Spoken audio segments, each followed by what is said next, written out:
C'est avec un profond sentiment de satisfaction que je prends la parole aujourd'hui pour clore ces 2 journées d'activité, marquant la fin du programme de formation lancé autour de la célébration de la journée des jeunes filles dans l'éthique, à l'intention des jeunes filles de la communauté de la commune des Cayes. Au terme de cet événement, je tiens d'abord à remercier chaleureusement la mairie des Cayes pour sa présence et son engagement, les directeurs d'école et les doyens d'université, les recteurs, les doyens, pour nous avoir honorés de leur présence ainsi que de la présence de leurs élèves et étudiantes. Je remercie aussi les représentants des médias ainsi que mes nombreux collègues du CONATEL qui ont été mobilisés afin de garantir la réussite de cet événement. Toutes et tous, votre précieuse collaboration a rendu possible la tenue de cette initiative. Et nous ne l'oublions pas. Mesdames, Messieurs, à travers cette formation, nous avons eu l'opportunité de projeter le message de la secrétaire générale de l'UIT. Donc, je rappelle pour tous que la personne responsable de l'Union internationale des télécommunications, l'organisme qui est inscrit dans le logo ici, c'est une femme. Donc, sa spécialité, c'est la communication.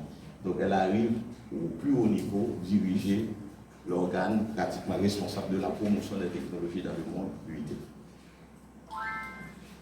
Donc, l'UIT, c'est une institution spécialisée des Nations Unies qui coordonne l'utilisation mondiale des fréquences radio, normalise les réseaux de télécommunications et œuvre pour l'accès au TIC. Lors de son message, Mme Dorine a tenté, comme nous le faisons, de mettre en lumière le potentiel des filles à devenir des leaders, des innovatrices et des entrepreneurs dans le secteur technologique, notamment avec le développement de l'intelligence artificielle.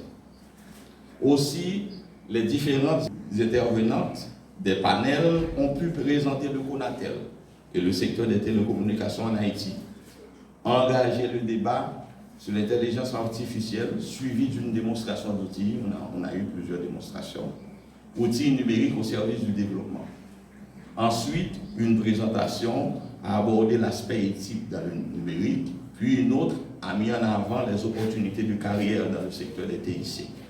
Enfin, mademoiselle Charlotte Coquillon vient de nous offrir un témoignage inspirant comme modèle de réussite dans le secteur d'éthique dans la communauté. Nos intervenantes ont mis tout leur cœur à l'œuvre afin d'illuminer ces 2 jours de formation qui resteront gravés dans notre mémoire collective.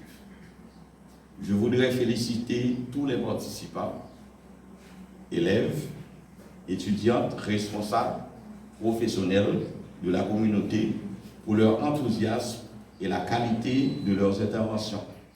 Vous avez démontré tout au long de cette session que vous êtes toutes et tous déjà initiés à l'utilisation des outils technologiques.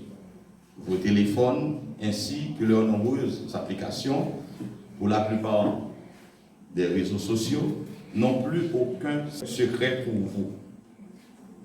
Pour cela, je vous déclare désormais des jeunes filles et des jeunes gens 3.0.